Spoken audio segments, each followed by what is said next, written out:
অন্তর্বর্তী সরকারের দুই ছাত্র উপদেষ্টাকে নিয়ে নানা ধরনের ষড়যন্ত্র চলছে, আর ষড়যন্ত্র করে তাদের পদত্যাগে বাধ্য করার চেষ্টা করা হচ্ছে এমন অভিযোগ এনসিপির আহ্বায়ক নাহিদ ইসলামের। গণঅভ্যুত্থানের বিরুদ্ধে ষড়যন্ত্র রুখে দেওয়ার হুঁশিয়ারিও দেন তিনি। দলটির নেতারা আরও বলেন, নতুন সংবিধান আদায়ে মাঠে থাকবে এনসিপি। বুধবার নরসিংদী ক্লাবে জুলাই শহীদ ও আহতদের পরিবারের সাথে সাক্ষাতের পর জেলখানার মোড় থেকে শুরু হয় এনসিপির পদযাত্রা কর্মসূচি। পরে নরসিংদী পৌরসভা মোড়ে গিয়ে শুরু হয় সমাবেশ।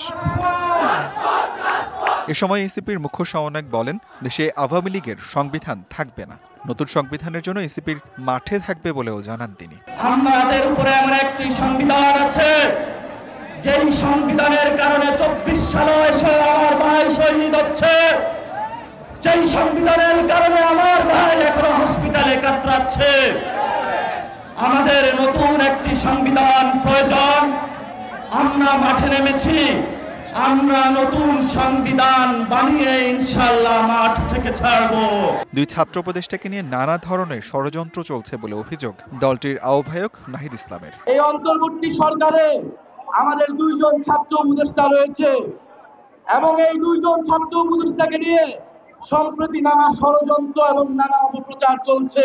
তাদের বিরুদ্ধে ষড়যন্ত্র করে তাদেরকে বাধ্য করা হচ্ছে। এ সময় যে কোনো ধরনের ষড়যন্ত্র রুখে দেওয়ার হুঁশিয়ারিও দেন নাহিদ ইসলাম। ইনশাআল্লাহ জাতীয় নাগরিক পার্টি 5 মাসের মাথায় যে অভূতপূর্ব জনসাড়া ফেলেছে, ইনশাআল্লাহ আগামীর সংসদে, আগামীর বাংলাদেশে জাতীয় নাগরিক পার্টির জয় জয়কার হবে। নরসিংদীর কর্মসূচি শেষে এনসিপির পদযাত্রা যায় সাভারের আশুলিয়ায়। DVC news desk.